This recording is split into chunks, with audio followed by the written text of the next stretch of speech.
تو الحمدللہ ہم نے اب تک جو ہے وہ رول جو پڑھے ہیں، یعنی ہم نے کل را کی تفخیم و ترقیق کا بیان بھی پڑھا تھا. تو آج جو ہم سورۃ البقرہ دیکھ رہے ہیں، سورۃ البقرہ کی آیت نمبر 8 ہے، اس میں دیکھیں گے کہ کون سا را جو پور پڑھا جائے گا، کون سی بھری پڑھی جائے گی، ترقیق کے ساتھ ہوگی. جو رول پڑھے ہم سب سے پہلے اس کو دیکھتے ہیں، پھر اس کے بعد ہم میم ساکن کے جو ہے قواعد دیکھیں گے، میم ساکن کے انشاءاللہ.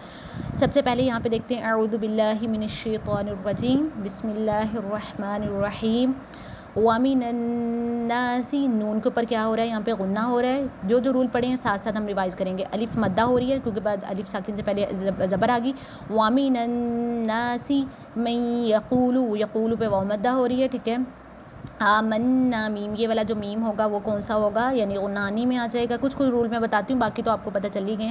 آمنا، اب یہاں دیکھیں آمنا اگر پڑھیں گے تو یہ جو ہوگی لہن جلی ہو جائے گی. آمنا غنہ بھی کریں گے، آمنا غنہ بھی اور الف بھی پڑھیں گے.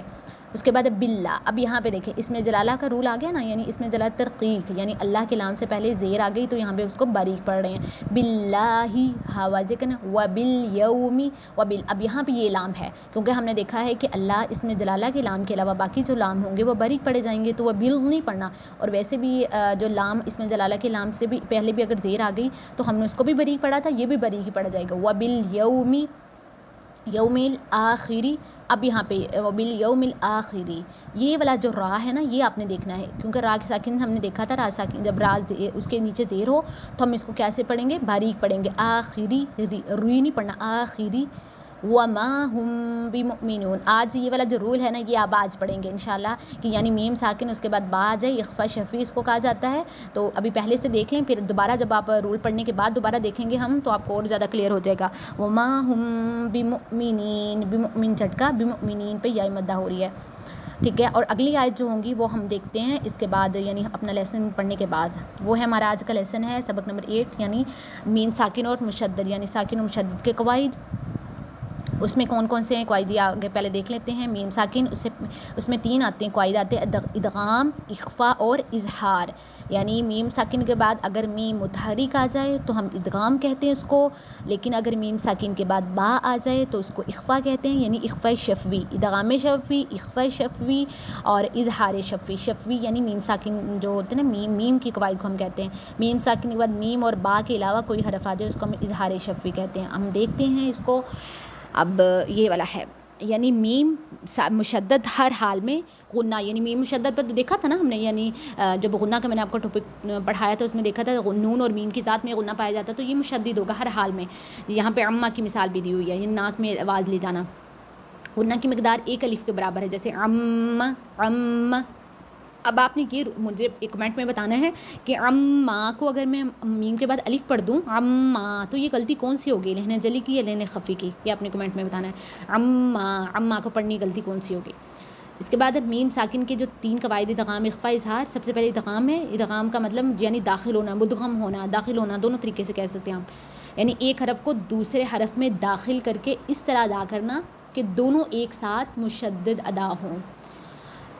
دیکھیں میم ساکن کے بعد اگر میم متحرک آ جائے، ساکن میم ہے پہلے، اس کے بعد متحرک میم ہے، تو میم ساکن کو میم متحرک میں داخل کر کے غنہ کے ساتھ پڑھیں گے. جیسے یہاں پہ ہے میم ساکن کے بعد میم آ گیا ہے، کم من، کم من. اب یہاں پہ میم کے ساتھ کم من، کم نہیں ہم نے پہلے پڑھا کم پھر من، ایسے نہیں پڑھا، کم من، کم من یعنی کم من.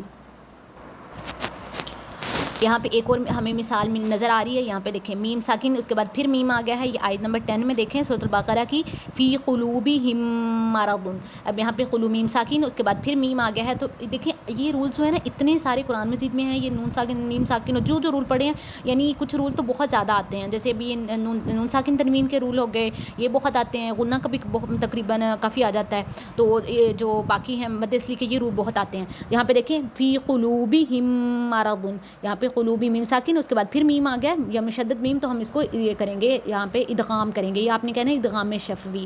جو میں آپ کو بتا رہی تھی نا کہ میم ساکن اور اس کے بعد جو ہوگا یہ والا میم جو ہوگا اس پہ غنہ تو ہوگا ہی ہوگا، لیکن اس کی کچھ کنڈیشن تھی وہ میں اب آپ کو بتا رہی ہوں. قلوبہم مرض، یہ والی جو میم ہے یہ ادغام شفوی. اچھا ہم آگے جاتے ہیں. اس کے بعد ہمارے پاس ادغام شفوی یہاں پہ لکھا بھی ہوا ہے. سیکنڈ ہمارے پاس اخفا ہے. اخفا جو ہوتا ہے لغوی معنی اس کا ہے چھپانا، یعنی میم ساکن کی آواز کو ناک میں چھپا کر غنہ کے ساتھ اظہار اور ادغام کی درمیانی کیفیت میں ادا کرنا. کیسے ادا کرنا ہم دیکھتے ہیں. یعنی میم ساکن ہے، اس کے بعد اگر با متحرک آ جائے، یعنی با کے اوپر حرکت والا کوئی با آ جائے تو میم ساکن کو اخفا اور غنہ کے ساتھ پڑھیں گے. جیسے یہاں پہ اخفا مطلب ہے کہ آپ نے اس کو چھپا کر اور اس میں رکنا، یعنی آپ نے ایک الف کے برابر یہاں پہ رکنا ہے. یہاں پہ مثال ہے ذالکم بما، ذالکم بما، آپ نے ذالکم بما یہ رکنا ہے. یہاں پہ دیکھیں میں مثال میں آپ کو جو بتا رہی تھی، یہاں پہ جو آیت نمبر 8 میں ہے وما ہم بمؤمنین، یہ والی مثال بھی اس میں ہے، یعنی اخفا شفوی کی وما ہم بمؤمنین. اور یہاں پہ جو ذالکم بما یہ مثالیں آ گئیں. یعنی اخفا شفوی کیا ہے؟ میم ساکن کو ادا کرتے وقت دونوں ہونٹوں کے خشکی والے حصے کو بڑی نرمی سے ملا کر خشوم سے ایک الف کے برابر غنہ کر کے ساتھ ادا کیا جائے گا. پھر دونوں ہونٹ کے کھلنے سے پہلے ہی تری والے حصے کو سختی سے ملا کر با کو ادا کیا جائے گا. جیسے ذالکم بما، یہ دیکھیں نا، پہلے ہم نے خشکی والے حصے کو بڑی نرمی سے ملا خشوم سے، یعنی جو ذالکم ناک میں ہماری آواز گئی نا، ذالکم نرمی سے ملایا.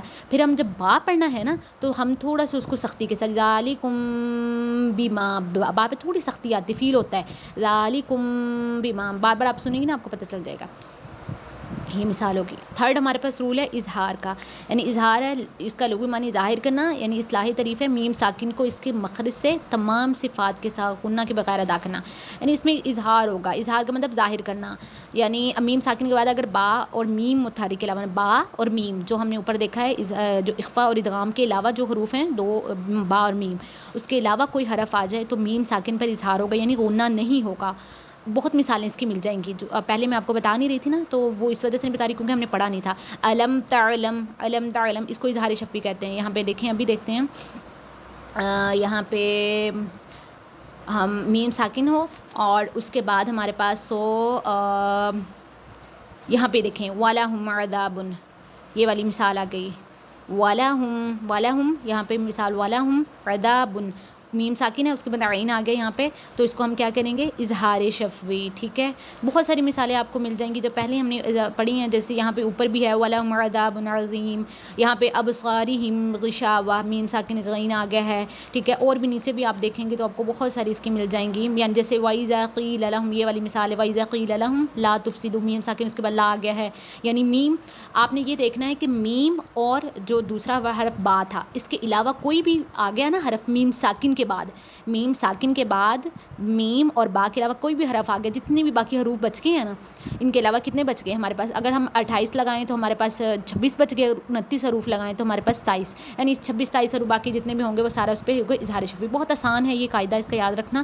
صرف 2 حروف یاد رکھنے پڑیں گے ہمیں اور ہم پتہ چل جائے گا. کل ہم دیکھیں گے نون ساکن اور مشدد، یعنی تنوین مشدد تنوین، اس کے قواعد، یہ بھی بہت اہم ہے. سبحانک اللہم و بحمدک، نشہد ان لا الہ الا انت، نستغفرک و نتوب الیک. السلام علیکم و رحمۃ اللہ وبرکاتہ.